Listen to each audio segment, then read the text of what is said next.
Always, Chris. Always, Chris. Catchy, Paula. It's too catchy. Always, Chris. What's up, Solo? It's been a minute. Jesus, we haven't done something for like 8 months. This is ridiculous. They say the 8 months is a charm. So I'm hoping for a lot of viewership today. Yeah, it's just good to be back with you. To be perfectly honest, I missed you. I missed this. I missed us. Yeah. I missed our thing. Right? So it feels good. Feels good.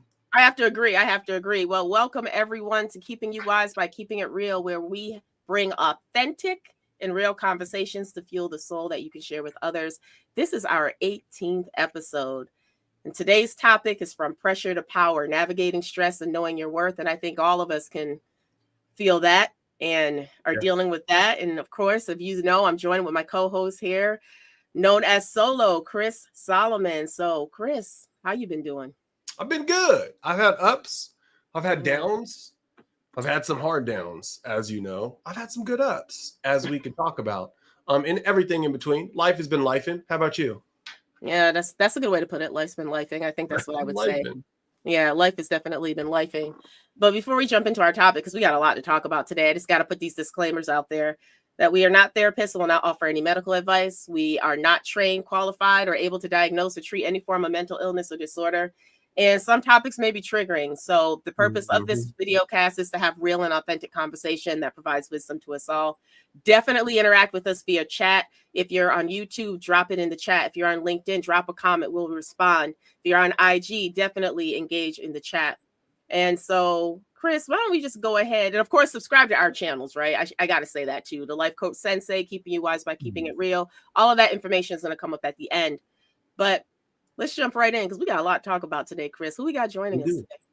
We got a special guest today. But before we get to that, if you are joining us live or listening to this live later, please join the conversation. Say something in the chat. Make a comment. It matters. We want to hear your voice because your voice really does matter. So back to our special guest, but this evening we are joined by Diogenes Ayala, or as his friends know him as Dio, as part of the conversation tonight. However, this isn't your typical podcast. Not at all. Nope, we're having a conversation tonight. So it's kind of more of a panel than an interview, right? And asking each other questions because iron sharpens iron. And I can promise you that Dio and Paula are iron. So welcome to the podcast, Dio. Let the audience know a little bit about yourself. Oh, hi, everybody. I'm happy to be here. Thanks for having me tonight. My name is Diogenes Ayala. I've been in the Homeland Security emergency management field for over 20 years, actually. A graduate of Naval Postgraduate School in Monterey with a master's degree in Homeland Defense Security. Wrote a thesis about counterterrorism. Proud member of Phi Beta Sigma Fraternity Incorporated. And I'm just happy to be here. I appreciate you guys having me. We're glad that you're here. I think it's going to be some good conversation because stress is a topic right now. I think a lot of people are under stress. Our current environment's pretty intense right now, and all the changes and everything that's going on, you don't know day to day what's going on. And so to kick us off, I'm going to share some stats. I'm just going to bring some stuff up on the screen and just get y'all thoughts on what you see on the screen. And the first one that I'm going to add here is some stress statistics. And so 49% of American adults experience significant daily stress. About half of us experience that. 1 in 10 workers overall report frequent mental distress. We want to know how we have a mental illness issue. And then 79.83% of software developers report burnout. And I can actually relate to this one because I was a software developer. That's how I started my career. And the amount of hours. Yeah. Software development. And was it stressful? Yes. That's why I don't do it. Yeah. That's why you get on-call pages that's when pagers were a thing back then. We didn't really have the cell phone thing, right? You get on-call pages. You have to be up at 2-3 o'clock in the morning trying to bring a system all the way back up, and you get woken up out of bed and you got to be like fully mentally prepared to be able to do that. So I mean, you're working constantly. So yeah, it was extremely stressful. A lot of people don't know I actually have a software engineering background, but that's how my career started. I've done it for a long time and I didn't know that. Mm-hmm. That's cool. That's super cool. Mm-hmm. Yep. I don't really miss it. That's why I do love tech, but I don't really miss that aspect of it. Well, if I could jump in real quick. So this is 80% of charity workers reported workplace stress. Think about what's going on in the economy today, right? A lot of the benefits are not where they need to be. SNAP, right? It's having some issues with the government, right? So you think about a charity worker trying to ask for help or ask for help for others. That would be very stressful, taking on that kind of stress, not just from asking for the help or people coming to ask for help. I've had experience. My previous job, after we had a big tornado, taking on people's stress is hard, right? Because you don't have a way to sometimes release that stress, which I imagine we'll talk about here shortly. That's pretty telling statistic that 80% of charity workers have that workplace stress. It's terrible. Yes, and so I don't know why some of my words are cut off on this this slide here, but that circle represents Gen Xers, which is the dark green, and then Gen Z and millennials is the light green, and those are the stressors that they have. Interestingly enough, Gen Z and millennials have a higher rate of anxiety and depression diagnosis compared to older generations. Why do y'all think that is? I think if I could jump in one more time, I think it's a different generational how you raise, right? So, for me, I'm a Gen Xer. We would play sports, have a winner and a loser. That was about it, right? There was no like winner and then winner plus or winner minus, right? Like you went home without a trophy. I think sometimes as generations change, we have more of that like everyone's a winner, right? Like so. True. If I don't win, like if I don't get something, then it causes me stress and/or I don't earn it, right? So now, obviously, Gen Zers are better with millennials are better with technology and other things that Gen Xers struggle with. But if I could throw my first volley out, I would imagine that's a big part of it. So kind of that generational differences, right? So obviously, baby boomers went through a lot more with wars, right? Where Gen Xers didn't. Obviously, Gen Xers had later in the Gen X life, we've had some wars, but I would say that's probably one of the factors. To add to that, I'd probably also say we're giving our younger generations a steady stream of cigarettes, alcohol, cocaine in digital form with social media, with the dings and the bells and the whistles and the dopamine rushes at all hours of the night. So imagine if, we were blowing cigarette smoke in our babies' faces, since they were young. They'd obviously grow up and they'd have a lot of anxiety. Those dopamine pathways, the way that their brains are wired in the younger generations just aren't the same as, the 200 previous 1,000 years that we evolved as a human species. That's a good point. I do think social media definitely has a hand in all of this for sure. So we just didn't have that much access to it.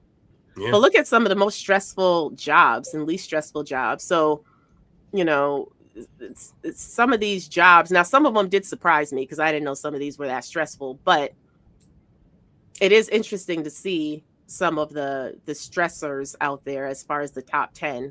A lot of it does seem to be around either healthcare or the court, and then as you had mentioned earlier, the film and video editing, and then you have some of your least stressful jobs. But if you think about it, though, if this is on a scale of 0 to 100, we're still high. Even the least stressful are still high, in my opinion. Mm-hmm. Agricultural engineers at the lowest and film and video editors at the highest. That's wild to me. I guess when you're an agricultural engineer, I would assume that you have a lot of outside work, sunlight, still working with your brain, but at the same time working with your hands. And then when you're a film or say a video editor, to your point, or to our earlier point, you're probably just sitting there on social media all the time, just editing videos, hoping for likes, hoping it goes viral, hoping for dings. Is this perfect? Is this awesome? Trying to Photoshop your life or your perception to perfection. And that could be probably super stressful, I imagine. A lot of these jobs are public facing, right? So they're the most stressful. So I know people that are law enforcement, state troopers, firefighters, like most of these jobs, except for film and video editing, I feel like a telephone operator, depending on the telephone operator, right? You're dealing with people at their worst, right? Yeah. So anesthesiologists, right? People are going to get surgery. Judges, obviously, you're determining someone's life, right? Yeah. With a stroke of a pen. Urologists are pretty obvious, right? You Gynecologists, obstetricians, like babies. So I think a lot of that stuff is really important. And you think about public safety telecommunications, so that's a 911 operator that's getting a call about, someone's hurt, I need help right away. You have to kind of determine what's going on there. So I could definitely see that these are highly stressful jobs because of the amount of life-saving that has to count to you, right? So if you're dealing with that every single day, someone's life in your hands, you're going to have stressful times and have to find ways to distress from those situations. That's a good point. I wonder why like oncology isn't up there as opposed to like obstetrics and gynecology, right? Or urology. You would think that depending upon the prognosis of the patient, you'd be more or less stressed. But I think, Dio, to your point, like when it comes to babies and folks dealing with babies, that's probably a lot. Because I know that was probably one of the more stressful couple of days of my life. The 2 times that my wife was in there giving birth, it was scary. So having to deal with that all the time, that'd be tough. Yeah, and again, I think that, like, the medical field in general is stressful. Yep.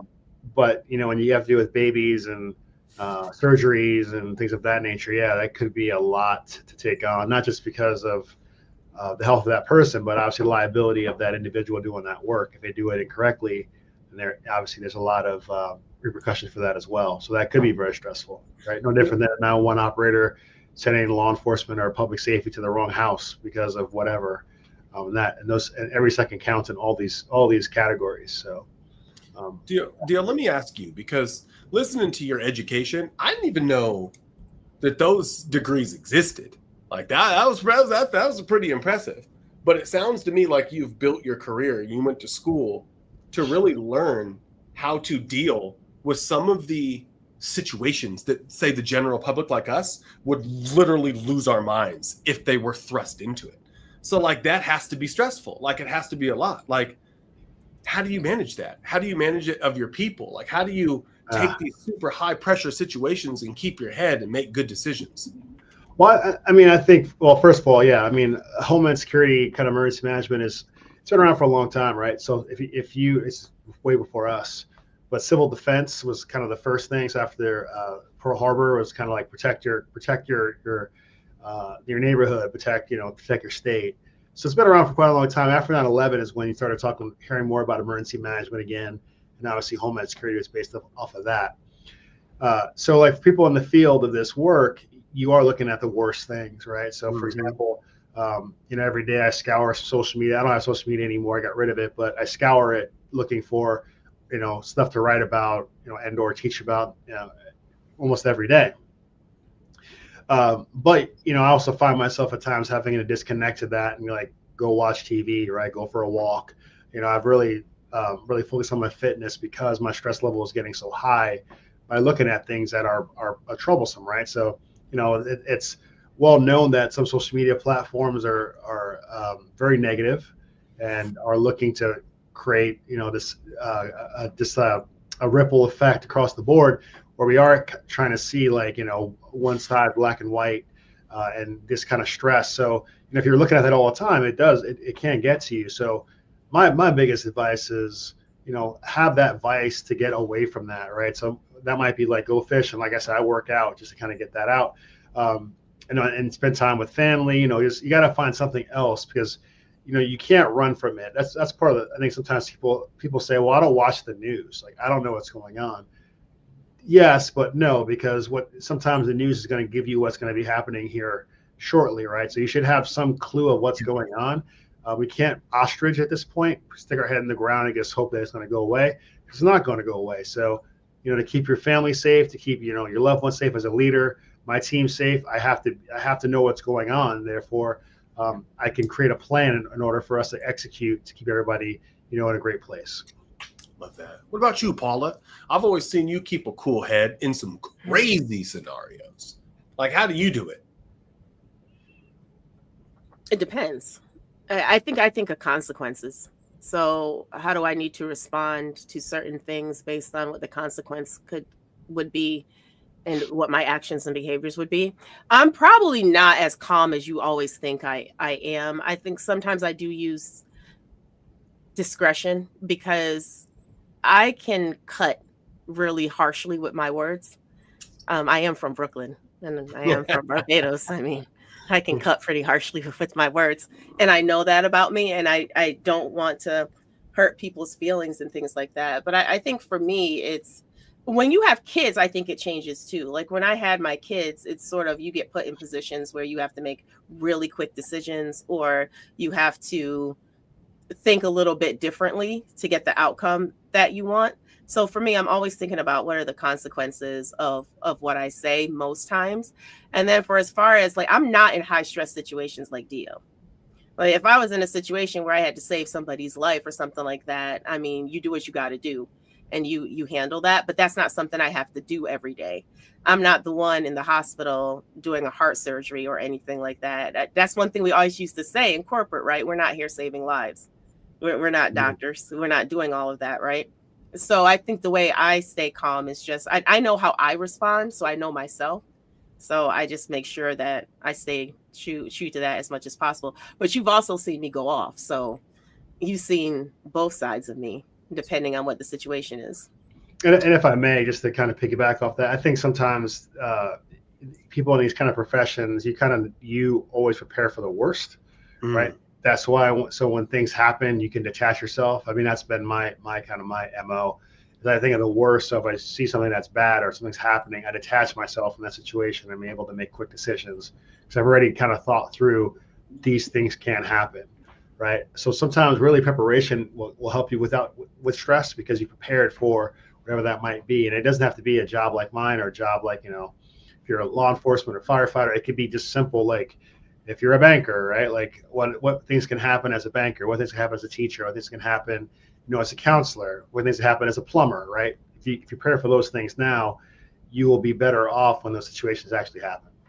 That's so good, Dio. I've heard someone say something similar, like when you know what hits the fan, you'll fall back to the level of your training or your preparedness. So it's like if you prepare for these things, like when you do have a loss, when you do have an emergency, when you do have a terrible thing happen, like have you prepared for that? I feel like the more unprepared folks are, the more people fall apart.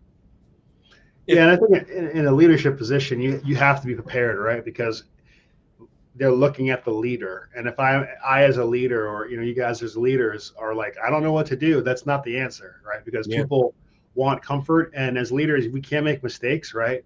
I made plenty of mistakes. Like I'm like, we're going to do this, and then actually it went the opposite direction.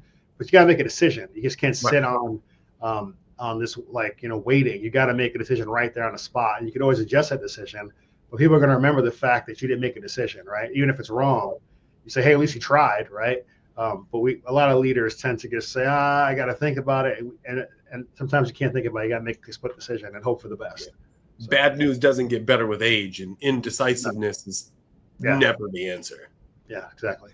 It's funny you said the exercise. So I don't remember where I read this or what I was watching, but essentially it was like a biologist. I think it was an anthropologist, and he was talking about how like Homo sapiens evolved. Like 250,000 years ago, we still have the same brain, right? And we have this fight or flight mechanism within our brain. And when stressful situations happen or crazy situations happen, that fight or flight response just goes off. But the difference between like now and then is when you fight or flight goes off, what do you think we did 250,000 years ago? It's in the name. We either fought something or we took off. Both of those things are physical exertion. So we have like mechanisms built in our mind that when stress goes high, cortisol goes high, adrenaline spikes, all of these like stressors go up because we see a threat. We have mechanisms that say we need to exert ourselves physically, either fighting or running or, a combination of both. And that is the mechanism to lower anxiety, lower stress, lower blood pressure, lower all of these like hormones that go off in our brains to make us ready to fight something off or run away. But if we're sitting in front of a computer all day, or if we're sitting in front of a whatever all day, they never go down.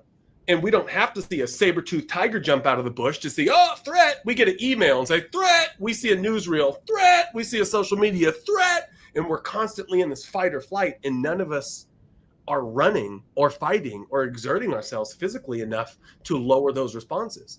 So I found that the people that are out there like really hammering themselves in the gym, like I see you doing, Paula, like Dio, it sounds like you're doing, like I do, just to de-stress, those of us probably have a higher, I would say, feng shui with our biology than those who are just sitting around stressed out all the time.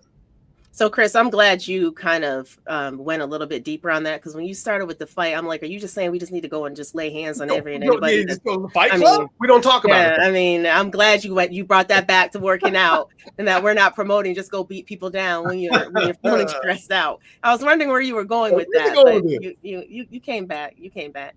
Yeah, I mean, working out is definitely a stress reliever for me. I also think it's resiliency, right? You mentioned earlier, Solo, about social media and how it's kind of like corrupted us. And it's just not resiliency, right? If you think about choices, right? If I want to look at a particular opinion, I can find that, right? I'm not challenging myself. My friends will tell me that I'm great if I ask them, right? Although my friends tell me that I'm not, right? Because I like that, right? I want the honest truth. But the idea here is that you can always find an easy way out. And I think we've become that way because it's comfortable, right? We don't want to be uncomfortable anymore. We don't have conversations that are uncomfortable because we don't want to do that. We don't want to have confrontation. But I think that's where we're losing kind of the battle here, is because, if I'm doing something wrong or you need something to tell me, I should be able to have a conversation with you and be civil about it. Right now people are afraid to just say anything, and that's causing stress in itself, right? Because you see something wrong happening, and you feel like, well, no one's going to catch my back, so I'm just going to keep my mouth shut. I'm just following orders, right? You hear a lot, I'm just doing what I'm told. We're not using our independent brain, and that's really causing suffering across the board. Damn, that's good, man. Like they call it resistance training in the gym for a reason, because you're literally putting yourself on resistance, and it hurts and it sucks and it's painful, but you grow. But in these social media echo chambers, you don't have any resistance to your crazy thoughts. No one challenges you. No one pushes back. You just find your tribe and you start echoing your own, to each other. And then you just get angry and think that you're great and everyone else sucks. And then there's the division. So we have two withering, sides fighting against thinking that they're right because no one's putting any resistance on their crazy ideas. That's good, man. I didn't even think about that. So let me ask y'all this. How stressed out are you all right now on a scale of 1 to 10? And what's your biggest stressor? I always think about one of the greatest quotes from General Mattis. Look him up, Secretary of Defense, where they asked him, what keeps you up at night? And he says, nothing. I keep other people up at night. Nice. And I just love that quote. Yeah. And, I think for me, my stressors are probably more personal than it's like work related. But also like, I try not to let that just completely take over my well-being, right? And sometimes we forget that we have choices, right? And the choice is that I don't have to take this burden on, right? Some things you can leave behind. It's kind of a stoic mindset, but that's what I would say, right? So like right now, talking to you guys, my stress level is like at a 1, right? But that doesn't mean like in the next 13 seconds something could happen that's going to make me react quickly to bring my stress level up. But that's our problem again, is that we're designed right now to always have stress level at 10, and we don't have to be that way, right? I tell my son this all the time, not everyone has to be a tough guy, right? There's plenty of tough guys in the world. There's plenty of that going on. Just be a cool guy, be a normal guy, right? Be a nice guy, because everyone wants to be a tough guy, but the world can't run on tough guys only. You need to have some tough people, but you also need to have nice people as well to balance out, those kind of things. So me, my stress level is low, but again, at any moment it can pop off to 100. So I have this Garmin, right? So I have it like tells me my stress level at any point in time. It's like a body battery. Mm-hmm. I am currently at a 30, low stress out of 100. And my day was pretty chill, to be honest. And I got some pretty crazy news. You should see some of these spikes, but it was chill. I have so I've heard that anxiety is rumination on the future and depression is rumination on the past. If I had to choose my sin of choice, I would probably say I'm more prone to depression, ruminating on the past, than I am like scared or anxious or stressed out about the future. So even though I'm a 30, I would probably say my 30 comes from hoping, wishing, and thinking that I probably should have been a better dad today. A lot of that comes, like that's where a lot of my stress comes, like personally too, like Dio said. Not necessarily what's going to happen. I'm not going to be able to handle it. But like, damn, I could have been better.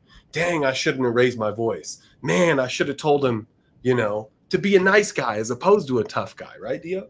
So I usually, what keeps me up at night is being the best I could be for those two boys up there, because I know that if I'm not on point, I'm not on point a lot. I'm not, right? If I'm honest with myself, then I'm going to lead them astray. And that would probably be my biggest fear. So just to be vulnerable with you, Paula.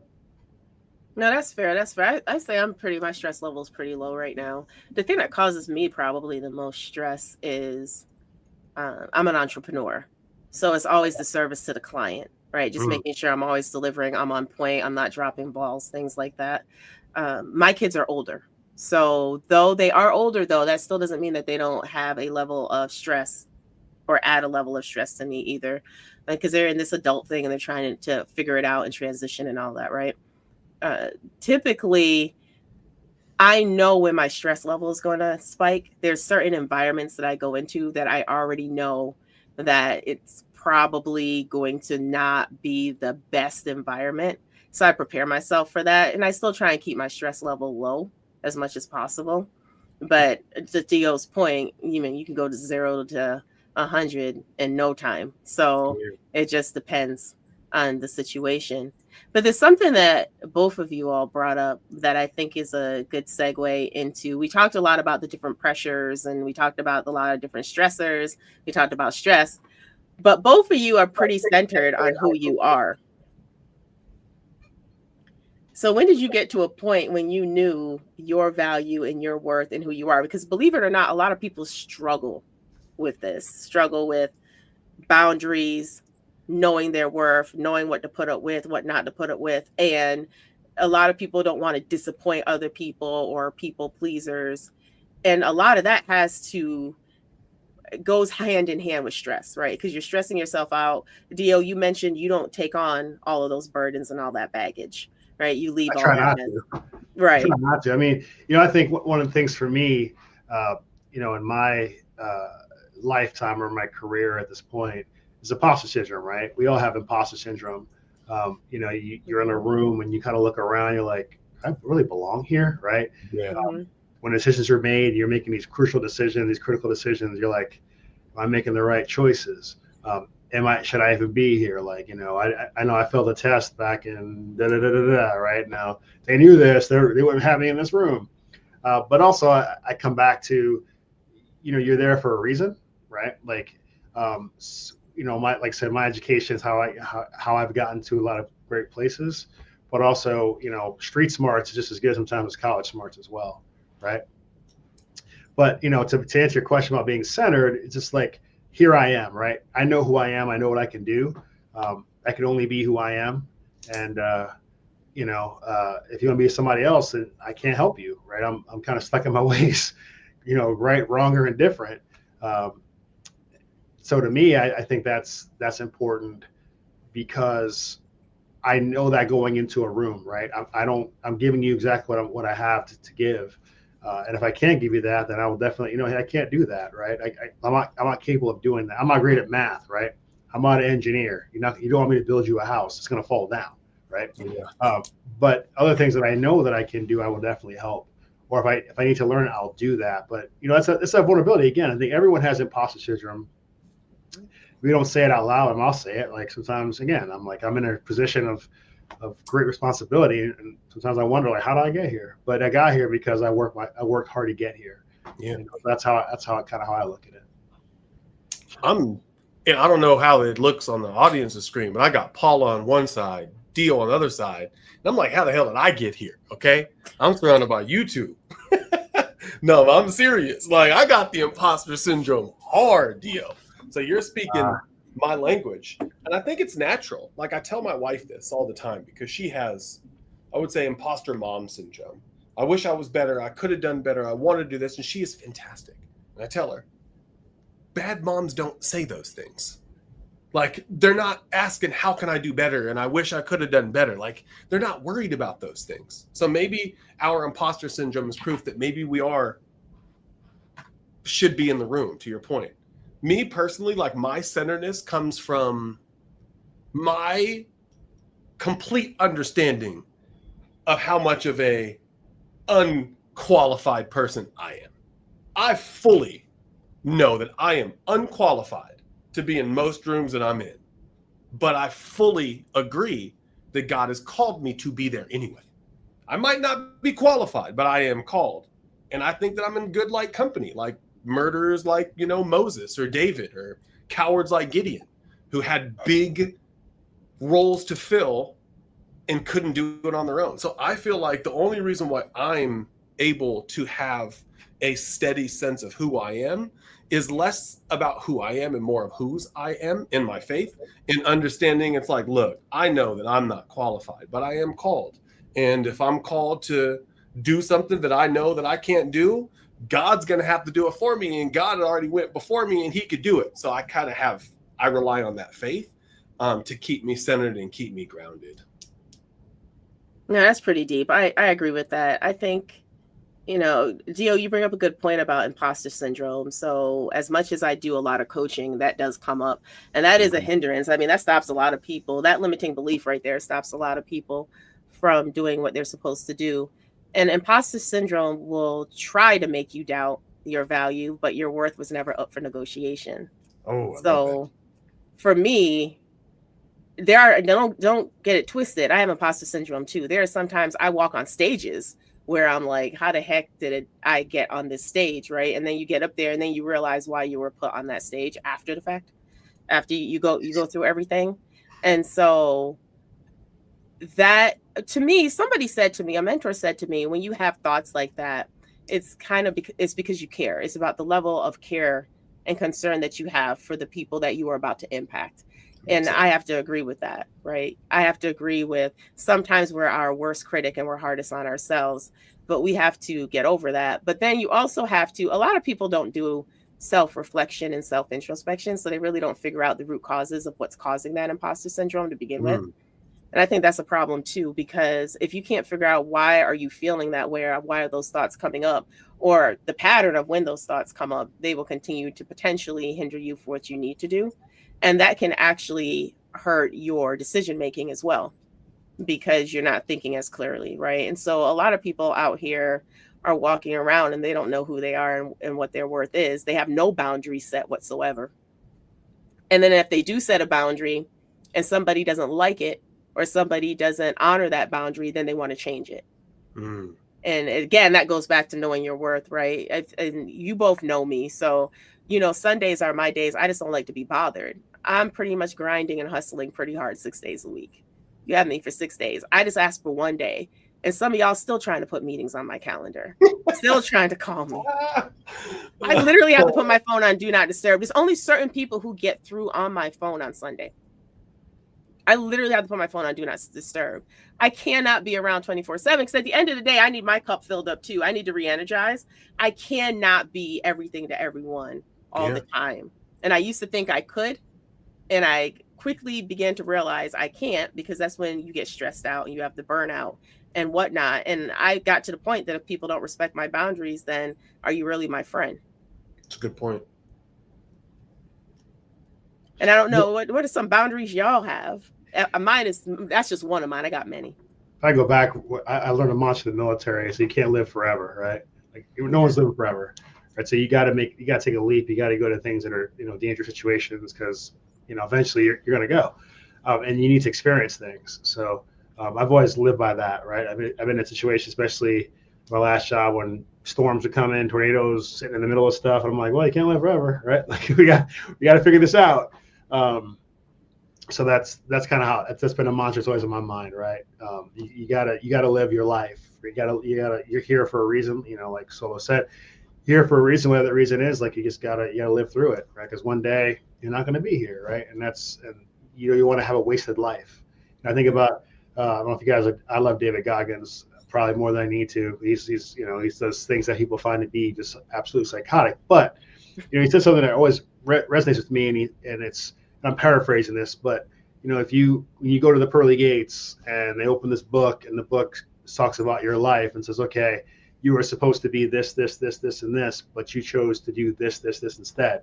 Right? Like, so you didn't live a full life. And I kind of feel like I don't want to be that way. Like, I want to spend my body, do things that experience things, be part of things, have legacies, so that one day when I'm no longer here, like I had an impact on the world. Right.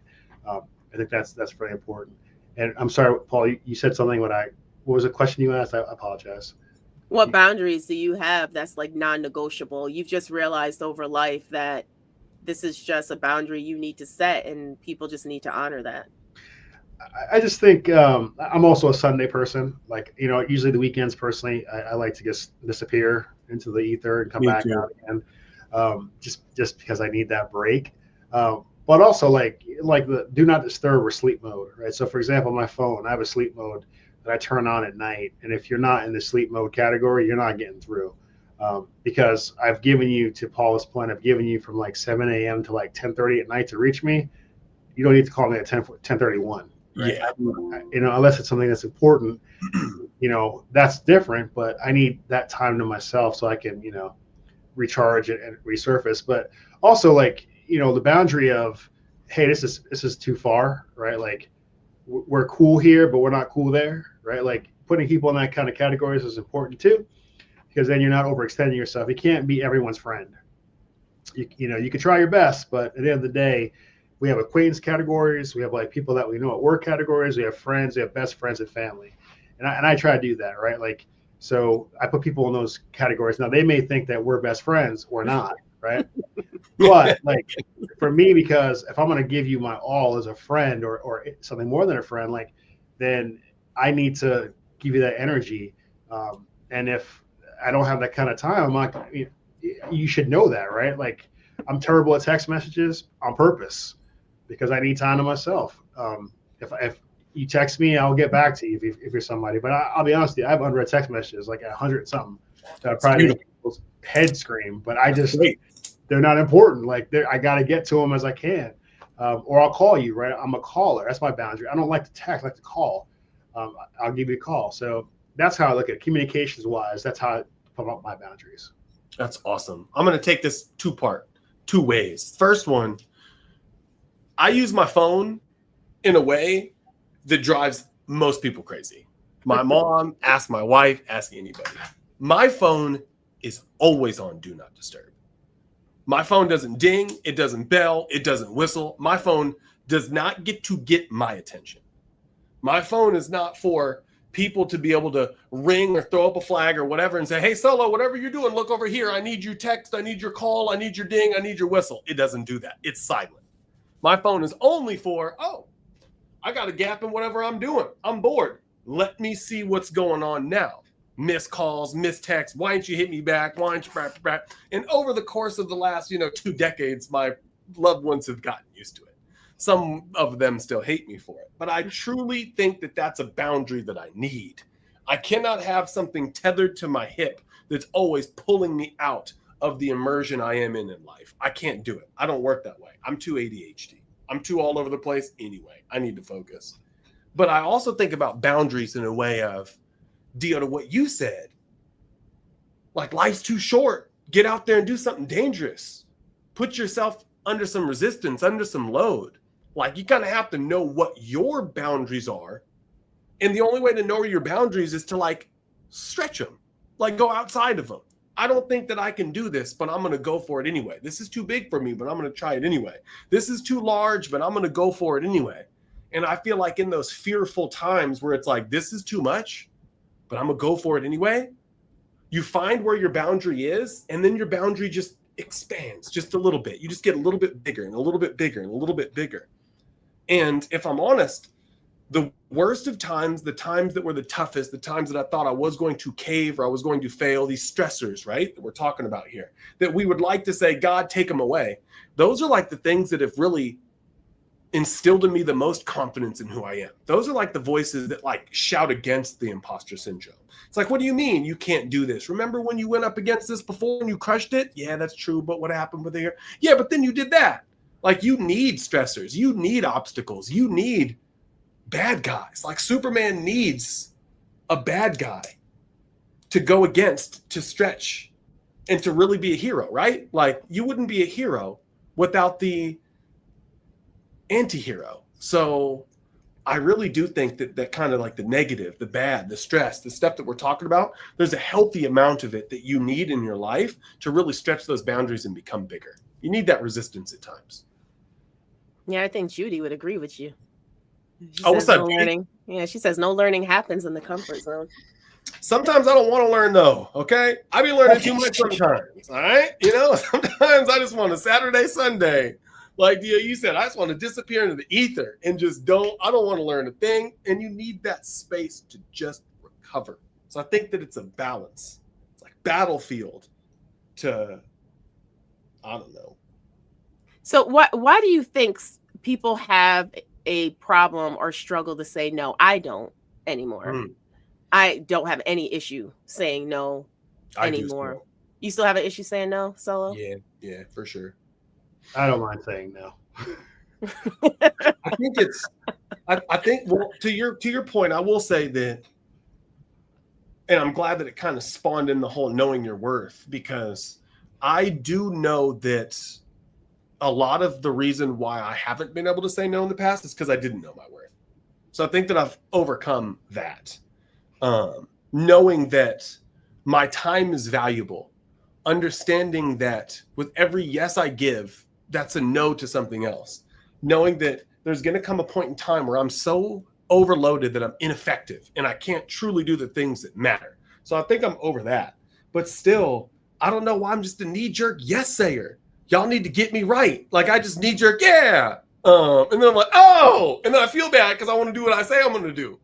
Chris, you're in your 30s still, right? I'm 40. I've turned 41. Oh, it's gonna change. I ain't no spring chicken. It's gonna change. The 40s hit different, and the 50s hit different. I'm not 50 yet, but the 40s hit different. It's going to change. Okay. Yeah, so I would say for me, COVID is what changed me to say no more, because I knew I did a lot of things before COVID. Go to people's houses, hung out with them, and I'm like, I want to be here, but they asked me to come here, right? Like, so I have to do it. And so, like, to your point, so like, I had something else to do, but I was like, well, they invited me, so I have to go.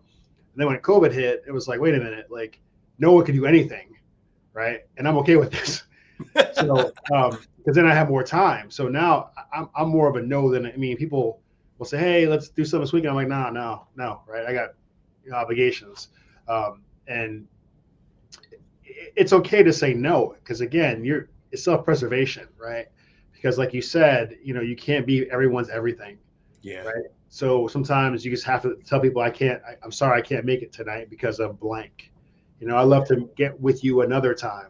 But why shortchange yourself or your family or whatever you're doing because someone's throwing a party? Well, there'll be another party again, but will be another time you'll have time with your family, right? Or your friend, right? That you're really close with. Like, that's the kind of stuff that I look to, So again, it goes back to that category, right? If you're in the category of acquaintance, then I'm going to probably say no more. If you're in a category of like a friend or more, then I'm going to probably take more time to do that, because I know that's a meaningful visit, right? Something that it's a meaningful time, and it's not just like an empty, let's go to the bar and have a beer. That's yeah, it's great, but what am I sacrificing for that 15 minutes with someone that I'm like, I don't really want to go anyway? So it's a good point. So Chris, what I would say to you to build that courage to say no, every no rooted in self-respect is an act of power. So you don't lose opportunities when you honor your worth, you attract alignment. So you no longer bend for acceptance, you rise for authenticity. You really don't want to say yes. You're just saying it because you just want to be nice, right? So you're not even being your true authentic self. Yeah. Right? Just say no. Just say no. And maybe Dio goes back to what you suggested, right? Like when what hits, you go back to the level of your training. So like, did you prepare for the no? And I've like prepared a no statement that I need to practice more. It's my heart says yes, but the unfortunate reality of my schedule is unfortunately no. I've been practicing that, but for whatever reasons don't come out.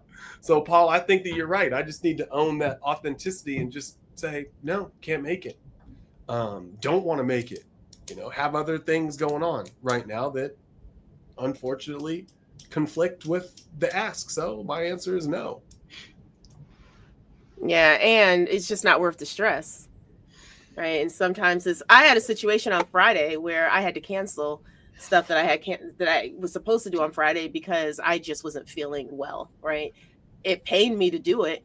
But what's the point of me trying to do something that I can't physically do? I mean, that doesn't help anybody. It doesn't help me. It doesn't help the group that I was going to. So even though it's hard for me to bow out of a commitment, if it's needed, it's just needed to be done. And then get rid of all the shame and guilt that comes after that. There's no shame and guilt in saying no. Yeah. No, I just can't do it. And people will try and guilt trip you. Family is great for that. Or close friends, they'll try and guilt trip you. But remember when? Yeah, that was then. This is now. Right. So I also think, you need to still know at a young age, because as you get older, you get situations that are uncomfortable.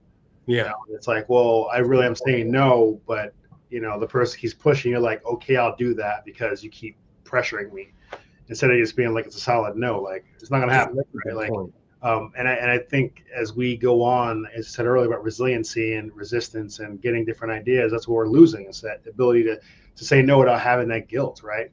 I don't say no to every single thing, right? I'm not like some sort of tyrant that's like, no.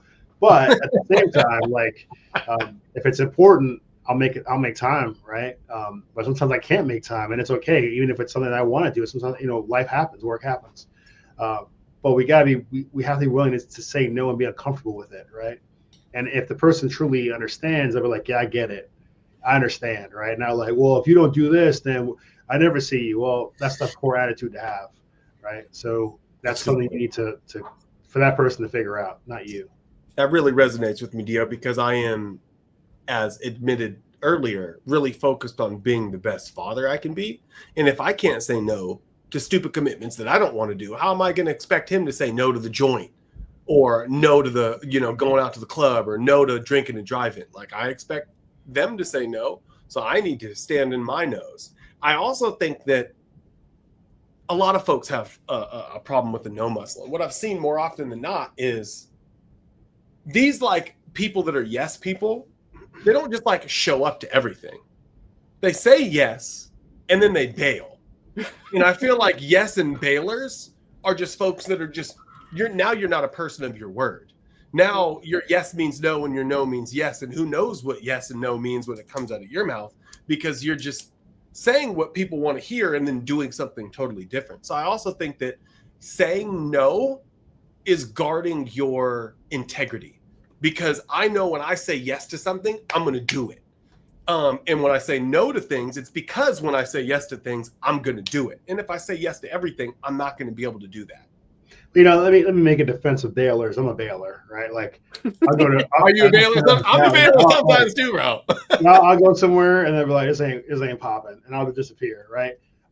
Because sometimes, again, you go to a situation like, why am I here, right? No one's like, I'm not enjoying myself, or maybe the crowd is not what you expect it to be, or it might be some trouble. It's like, it's okay to be like, I'm out, right? Like, people are like, oh, I'll stay. It's like, no, like, you've come in, you've done what you had to do, you spend time, but if you want to go, you should be able to go. Like, you should be like pressured to stay, right? Now, if it's like, a life event, you should probably stick around for that. But like, I am someone that's just like, I'm out, right? I've done that many times. But that's like an integrity bailer. I'm talking about the people that don't even show. Oh, I'll be there, and they don't. Yeah. You're an integrity bailer. That's respect.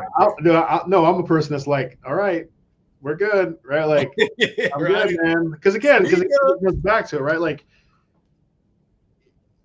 ultimately, I think for both sides, right? Like, being there for the individual and vice versa. But there are times you're like, I just gotta go. Like, I'm not comfortable in the situation. Like, it's okay to leave, right? Or sometimes you book yourself up. Like, I can stop by for a minute, right? I want to pay my respects, but I gotta go do. I'm gotta go and do something else. You shouldn't feel bad about that, because at least you made a commitment to go to that particular spot. So that's kind of my thought too. Like, even when you go somewhere, like, I'm not feeling this, you should be able to say, I'm leaving. Like, it's time for me to go. and not feel like, you're letting somebody down, because again, you have one life to live and very little time. And unfortunately, none of us have timers on our bodies to tell us you got 6 days left, you got 4 days left, you got 45 days left. Like, so you got to live to the fullest. And for your children, I've kids myself, right? Like being there when I can, like trying to give them, lessons of life, the things that I've seen, things I've experienced. But also kids don't listen, right? Because you don't really understand. My dad used to tell me things. I'm like, yeah, whatever. Now as a dad, I'm like, man, he was right. But again, those times are really, really important. So we got something from the audience, y'all. We got a comment. Anybody want to take this comment? Any words? This is probably a good one to give some words of advice on. And this is when we're talking about the no and the saying no and not saying yes to everything. So this is truly hard for those of us that are dedicated and take pride in who we are. What would be your thoughts to that? I think you could think. It's not about. I'm saying, like, don't take pride and be dedicated to what you do. I think that sometimes we have to also, again, have self-preservation for us, right? Because we can't be our best. We can't be our best if we're constantly dispensing energy to things that are not important, right? So I think for this particular individual, right, I imagine like they do a lot of great things, have done a lot of historical things in their life, right? But you have to also give yourself a little bit of grace in order to continue to take pride in what you do. I'm not saying cut corners and be like, don't do anything, but also take that time to say, all right, I need to take a break. I need to take some time just to recharge, because you're no good to anybody if you're running on low batteries, right? That's where sometimes pride can take ego. Your ego gets in the way, and then your ego makes mistakes. So, I think you can be dedicated and have pride in what you do, but you also got to give yourself some grace. I agree. I think that there are folks out there, and my wife's one of them, that are so dedicated to others, and they probably take a lot of pride in that dedication, like that love, that sacrifice. And I think that it's a beautiful thing. But I also think that, to your point, if your battery's on low, you ain't good for anybody. Like, what does the flight attendant tell you at the beginning of every safety video? Like, please, in the event of an emergency, oxygen mask will be lowered from the overhead compartment. Please put on your own oxygen mask before attempting to assist others. They don't tell you that because they want you to be selfish. They tell you that because they know that if you're out there trying to be hero and helping everybody out, you're going to asphyxiate yourself before you even get to the second person. So now you're dead when you could have had your own oxygen mask on and helped 7, 8, 9, 10 people. And now you're a true hero. Now you're truly dedicated in serving others. So I think that there's a certain amount of selfishness that is required if you are one of those people that really do pour into others. Like, you have to be selfish to recharge, to Dio's point, so you can be selfless and dedicated to the people that you love.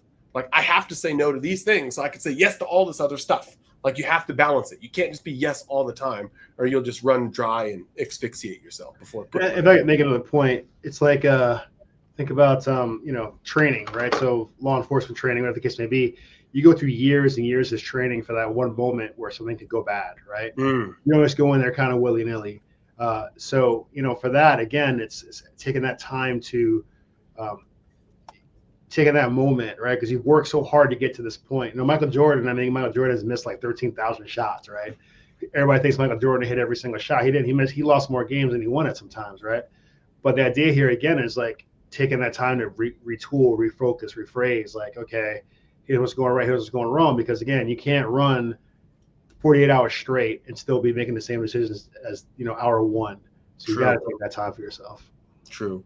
There's also this I forget what it's called. I think it might be the Pygmalion effect. I don't know. Pygmalion. Yeah, that's right. Yeah, it's like where like you go hard and then your performance drops off and you take a break and then you go hard again. Like there's this like natural breaks, and some people just grind for grind's sake, and they're literally just grinding and getting nothing done, but they take pride in that grind.